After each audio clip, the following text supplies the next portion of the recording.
Many electronic circuits are named for the function they perform. The voltage doubler is such a circuit.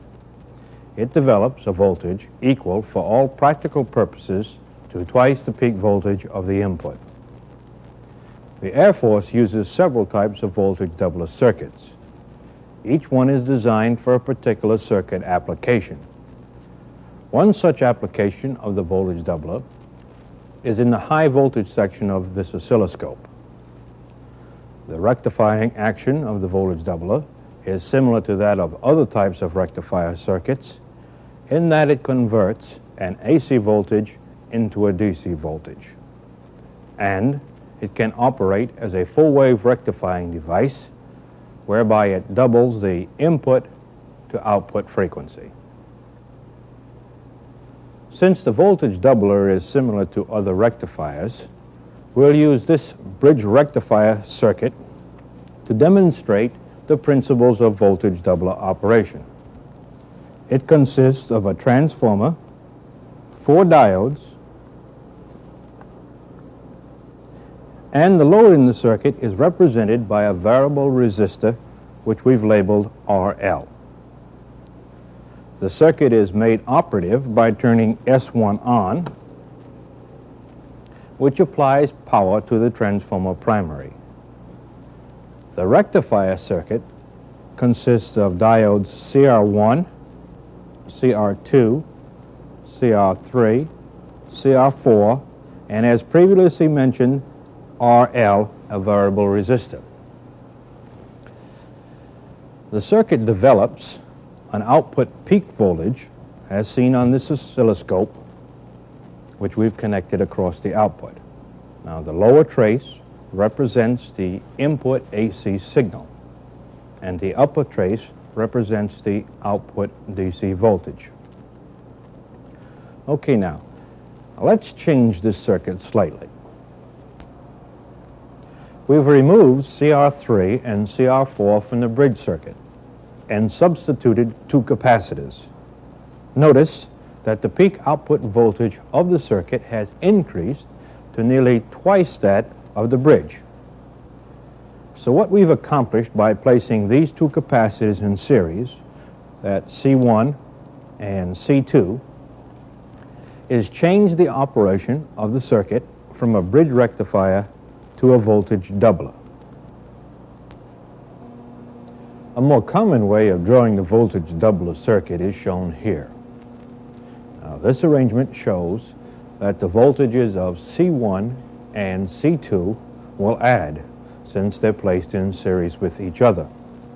Now this means that the output then equals the sum total of the voltages developed by both capacitors. This voltage doubler circuit, operating as a full-wave rectifying device, develops an output pulse between here and ground on both the negative and positive alternations of the input signal. If we begin circuit operation when the input signal is negative to positive across the transformer secondary, then the anode of CR1 is positive, and likewise the cathode of CR2 is also positive. Now, in order for a diode to conduct, we know that the diode must be forward biased, or its anode must be positive with respect to its cathode. CR1 meets this requirement, so it conducts. Its conduction path is from the negative side of the transformer secondary across up through C1, charging C1 negative to positive.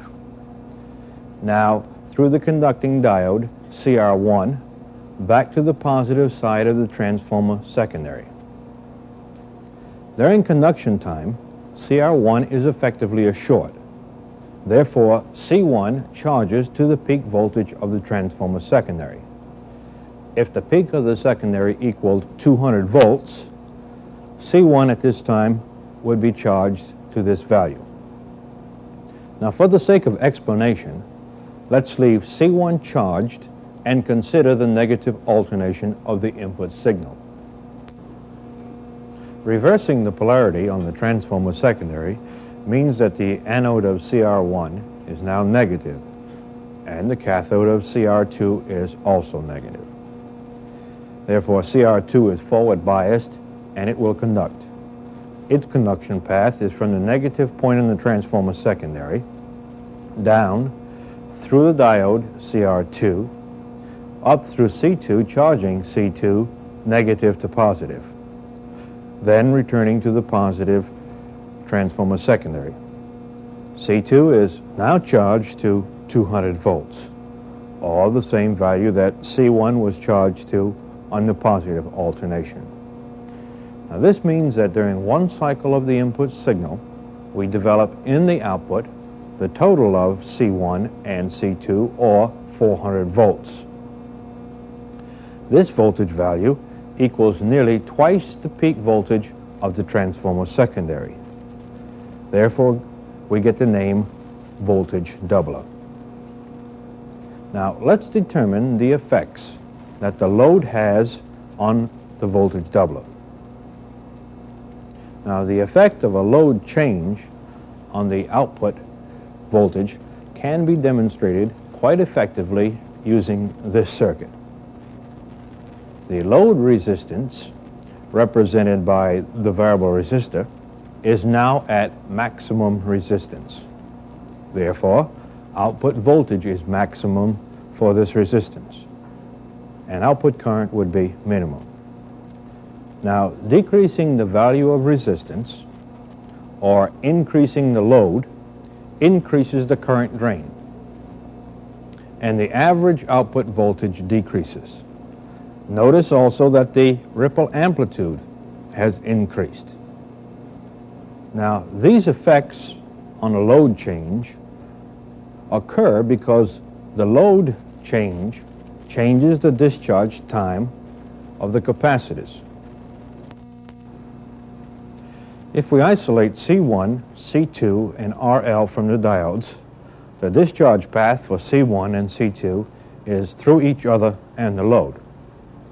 Now, since it takes time to discharge the capacitors, and since the time constant equals resistance times capacitance, or R times C, the higher the value of resistance and capacitance, the longer the time for one time constant. With a long time constant, where the resistance is high, average output voltage is high. If the load on the circuit increases, resistance decreases, and this decrease in resistance shortens the time for one time constant. This then allows the capacitors, that's C1 and C2 in this circuit, to discharge a greater amount between cycles of the input. So, average output voltage decreases. By isolating a portion of the circuit, namely C1, C2, and the load, we've been able to analyze several important facts pertaining to voltage doubler operation. So, let's return to the voltage doubler circuit and discuss circuit operation, including current flow for C1 and C2 on both the charge and discharge cycles. We'll begin with the review of the charge path for C1 on the positive alternation of the input signal, which you recall forward biases CR1. Then, on the negative alternation, C2 is charged by forward biasing CR2. Now, during the conduction time of CR1 and CR2, several actions are taking place. One is, while CR2 conducts, C1 discharges. Its discharge path is down, across, up through the transformer secondary, then down through the conducting diode CR2, up through the load, and back to the positive side of C1. Just as C1 discharges during the conduction time of CR2, C2 will discharge during the conduction time of CR1.